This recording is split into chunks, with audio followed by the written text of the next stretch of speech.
She wanted fire.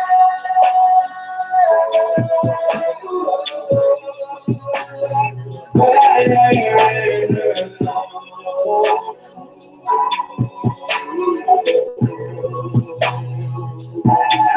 She wanted fire.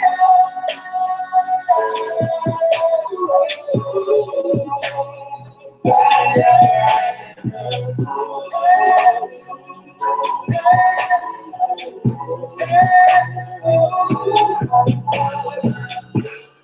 She comes to me broken, winged and cannot fly.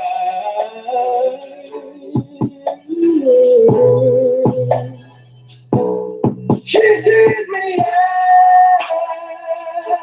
a dark night, a married me type of guy. Yeah, yeah. She wanted fire.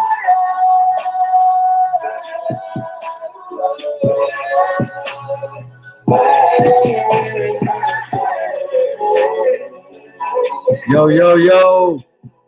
What's going on, good people?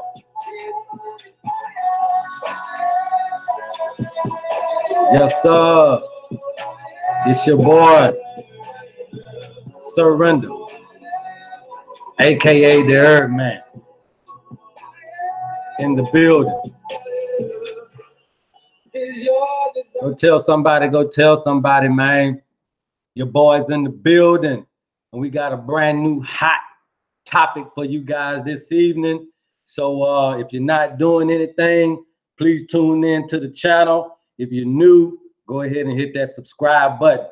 All right, what we're talking about today, man, is something that I believe is plaguing a lot of us, and a lot of us don't know we even carry this particular virus.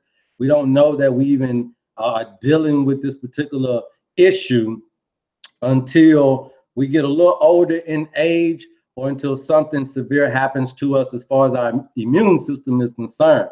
And then we kind of get thrusted with understanding this particular virus.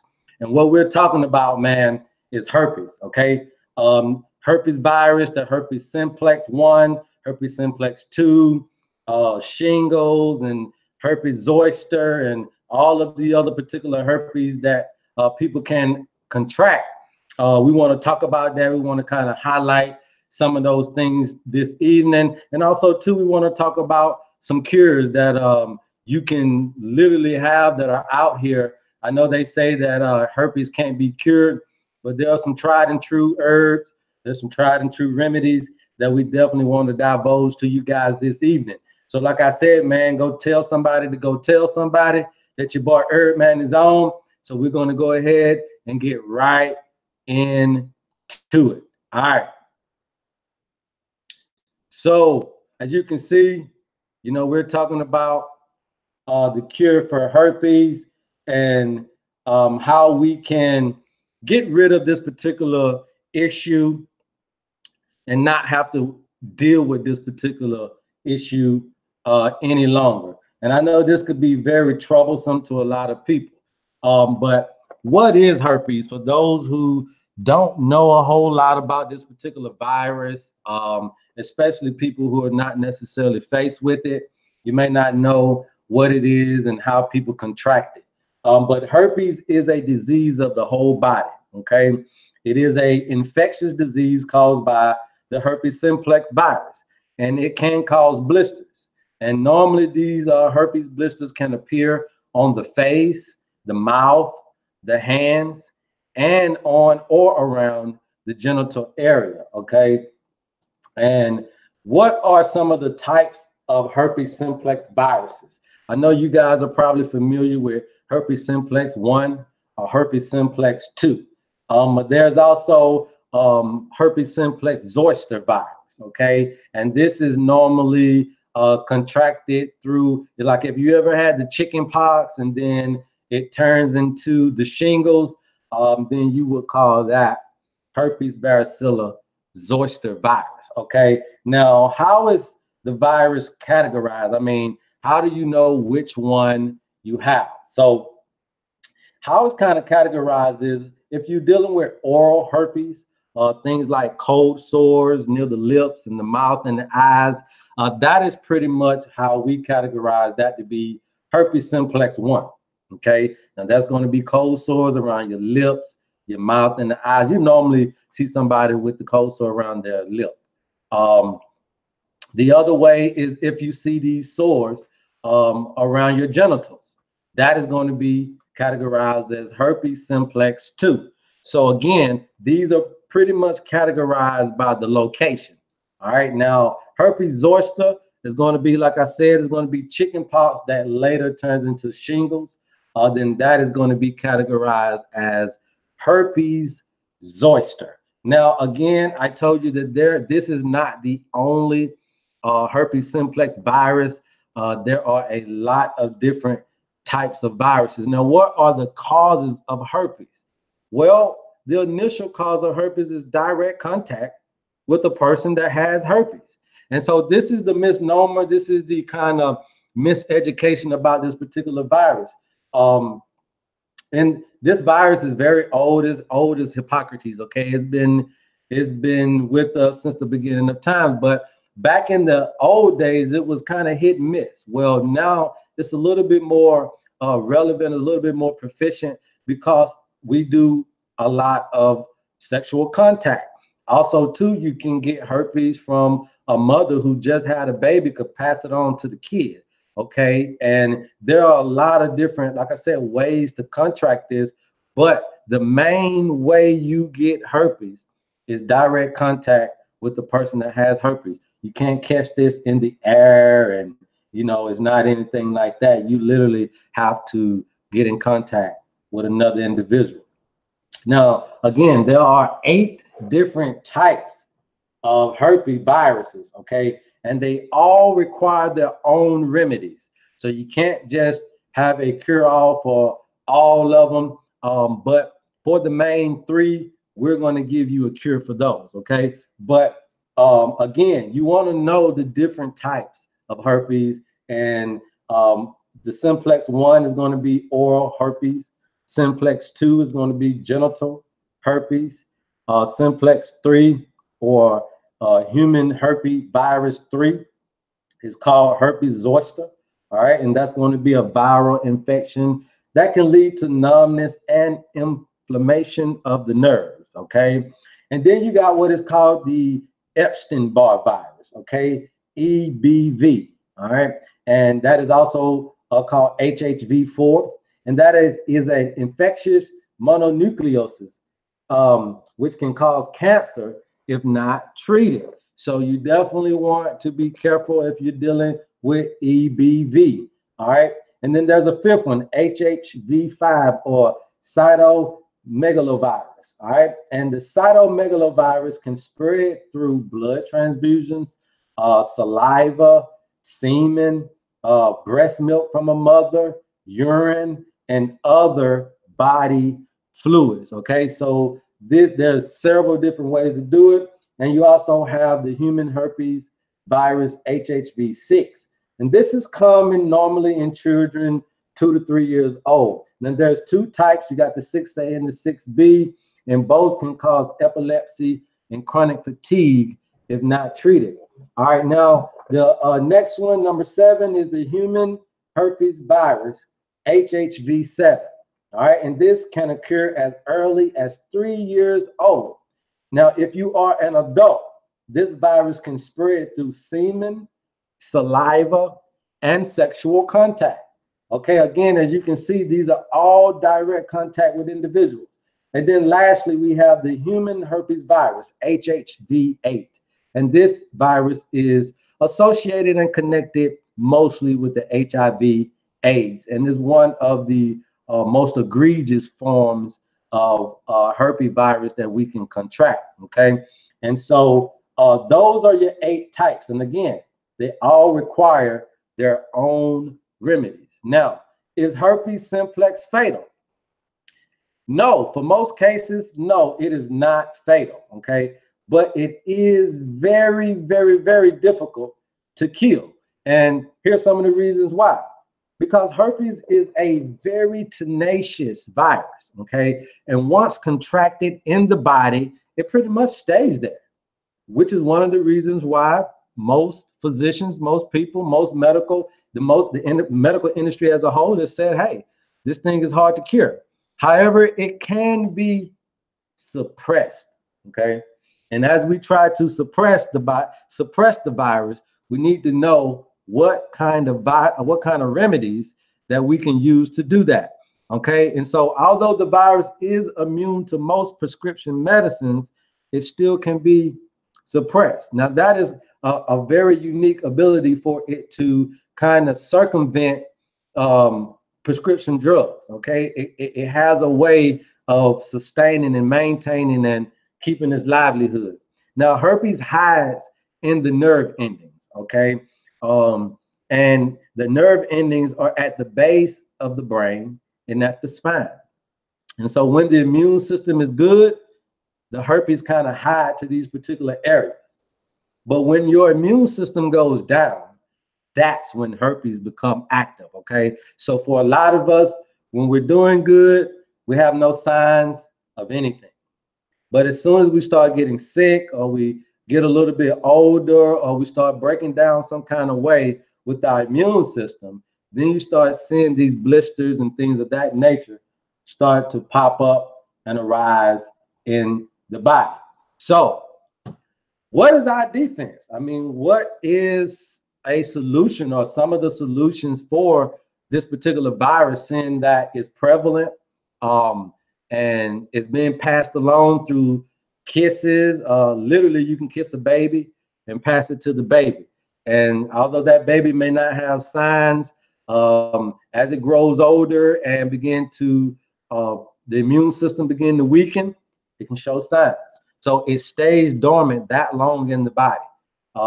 So yeah, you definitely want to know some of the ways that you can defend against this particular herb. And one of the ways is strengthen your immune system. So you definitely want to strengthen your immune system so that you can fight against this particular herb. Okay. Now, also too, what is going to be very, very, very important for those dealing with the herpes simplex virus is your diet. Okay, you're going to have to eat the right foods, and pretty much anytime you're trying to get any type of healing from any chronic disease, diet is going to be a very, very valuable part to your curing. Okay, to your remedies, to your healing. And so in this case, the immune system, the diet, taking in lysine amino acids. As you can see with the diet, you're going to have to eat foods that are high in vitamin C. You're going to have to be eating foods that are high in vitamins A, E, C, B6, and B12. You're also going to have to eat foods high in selenium and in zinc. Okay, but you want to watch your zinc intake. You don't want to get too much zinc, but you're definitely going to make sure you have high levels of zinc if you're dealing with the herpes simplex virus. Again, you're going to need to take a tonic. What a tonic does is it tonifies and nourishes the body. So as you are trying to properly balance your body and get it back into proper respects, you're going to need to have a tonic to make sure that your everything is strong. Okay, that all your tissues and all your muscles are all toned and nourished and ready to go. And of course, you're going to need to take a detox. All right. And this is going to be a detox that is geared specifically toward the liver. All right. So you want to do something like a milk thistle and dandelion and burdock, or a burdock and yellow dock and dandelion type of cleanser for the liver, okay? And that'll get you all detox. So once you detox and you get your body toned up and you're on to the right diet and you're doing the things to keep your immune system up, I think you might not have to worry about flare-ups and things of that nature when dealing with the herpes simplex virus. All right, now there are some tried and true remedies out there. There are some things that we can do. One of the things that we want to promote here on Leaf of Violet Essentials is coconut oil, okay? Taking 2 tablespoons of coconut oil a day can cure herpes, okay? I want you guys to know that, and I want to show you exactly what we're talking about here when we're talking about coconut oil and what you should be looking for when you're trying to deal with coconut oil, all right? Now, I know a lot of you guys know what coconut oil is, but hey, coconut oil, man, I ain't really worried about the company, but virgin coconut oil, extra virgin coconut oil, 2 tablespoons a day is all you need to cure herpes forever. All right. Now, what else we got here? Let's see what else we got. All right.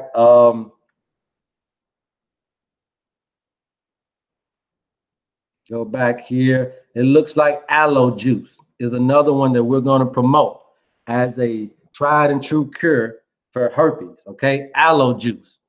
Drinking aloe juice daily will cure herpes. So just right there, you have the remedy and the cures for herpes. 2 tablespoons of coconut oil a day and drinking aloe juice daily will cure herpes. Now, just for fun, we'll give you some more things. If you want a tea, then you can do cleavers, Topical, and valerian, okay?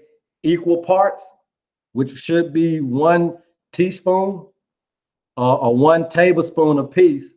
And you don't, so right here it says 1 teaspoon. So we're going to do 1 teaspoon, 1 teaspoon of cleavers, 1 teaspoon of Topical, and 1 teaspoon of valerian. And then we mix it together. And then we take 1 teaspoon of that to 1 cup of boiling water. We allow it to infuse for 5 to 10 minutes. That means that we don't even boil this, okay? We just allow it to seep in or simmer in boiling water, right? So you turn the boiling water off, you put the herbs in, you let them sit in that water for 5 to 10 minutes. You then sift it, and you drink half a cup 3 times a day, all right? And this is going to be very, very good for herpes simplex virus 1. All right. Now, if you guys don't remember, this is going to be your oral herpes. So if you're having cold sores around your lips, your mouth, and your eyes, you want to look at taking cleavers, Topical, and valerian tea. Okay. If you guys didn't get that, please go ahead and rewind the video when you can. All right. Now, those are the things that we promote internally to take for the herpes virus. Now, when you're talking about topical, because we understand that although you can take things internal, there may be some occasional flare-ups that you just can't avoid, that you just can't do, especially if you're not going to stick to the diet and you're not going to stick to the regimen, then you're going to have flare-ups, whether you like it or not. Now, in that particular case, then we suggest you go and look at peppermint oil. So you can get you some peppermint essential oil. Let's go ahead and turn this thing around here so you guys can see exactly what kind of oils we dealing with and what we looking at, okay? So you guys can just go get you some peppermint oil. All right, now I deal with people like, I don't know if you guys can see that, but that's a great company, Plant Therapy, Eden's Garden. You know, those are some of your top oil companies that you can deal with, and they're pretty reasonable when you're talking about the price. You want to make sure everything is organic, and I like Plant Therapy because they make sure that not only is it organic, but they're also kid safe. So you know you're dealing with good stuff if kids can deal with it. So that's peppermint oil, and pretty much what you do is you take a cotton ball, you dip it in water, and then you put 4 to 5 drops or 4 to 6 drops of this peppermint oil on that cotton ball, and you wipe it on the affected area. You wipe it on the affected area. That's all you got to do. Now, the other one here is tea tree. Okay, got you some tea tree oil here. That's another one. I don't know if you guys can see that, but that's another one from Plant Therapy, tea tree oil. All right. Now, the topical thing for tea tree, and I'll flip the screen back, but you take a few drops of that. I would say the same, about 4 or 5 drops of tea tree, put it on the cotton ball, wipe the affected area. Okay. And another one is clove oil. Okay. You can do the same thing for clove oil, put it on the cotton ball, wipe it on the affected area. Now, clove oil is going to be especially good when dealing with the HSV3 virus, which is the herpes simplex 3 or the herpes simplex zoster. Okay, and that's if you're dealing with shingles and things of that nature, then try use some clove oil. Another thing is in clove oil, I do have some clove oil here, but I want to send you back to the screen real quick so that you can kind of jot these down as you see fit and be able to know exactly what we're talking about here. So again, the first one was peppermint oil, and that was special for herpes simplex 2, which is the genital area. So if you have you're dealing with genital herpes, then you may want to look at the topical application of peppermint oil, and you want to do this 2 times a day if you're breaking out. Okay. If you don't want to do peppermint oil, look at tea tree oil. Okay. If you don't want to do that, look at rubbing a squeezed lemon over your affected area. All right. So you squeeze the lemon and then you rub that lemon over the area that is beginning to burn and give you these itchy sensations, and you should be good to go. And like we said, clove oil, you want to do that especially for herpes zoster. Okay. And those are just some of the really, really good things that we can use. Now, there are other remedies, and that's just pretty much dealing with the situation. But I wanted to make sure that you guys had some tried and true cures for the situation. And I know that people say, well, it's not really a cure for it, and you shouldn't say cure. But I'm telling you, you want to try to drink that aloe juice every day if you're dealing with any form of herpes, because aloe juice pretty much keeps the skin good. So if you're dealing with skin issues, again, even topically, you can go with aloe vera gel. If you want to topically start to treat your herpes breakouts, you can do aloe vera gel. So aloe vera gel is good for the skin, is also good for the digestive system. So I think internally keeping aloe in your body, it not only will help from a medicinal standpoint, but it also will help from a nutritional standpoint, especially when you're needing to combine a diet with these particular remedies. Okay. And then coconut oil, we know, is very, very good as well for a slew of different things. But I wanted you to understand that these are definitely going to be the cures that you're going to need to take care of yourself and the people in your family. Okay. And so, you know, tell somebody that is dealing with these particular viruses that there are remedies and that there are cures out there that can definitely help us with these conditions. Again, there's really no way to understand why we contract this particular virus, and there's no way to understand why most drugs don't work.